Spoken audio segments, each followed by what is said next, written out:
natin kung paano tayo makakatulong sa problema sa basura. Mga solusyon.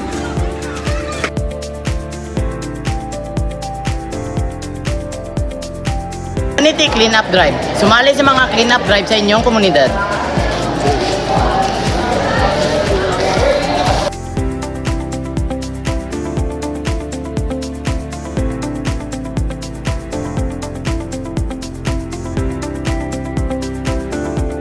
Segregation ng basura.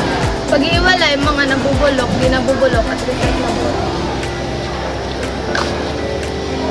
Ang hakbang na ito, makakatulong tayo na mas malinis ang kapaligiran.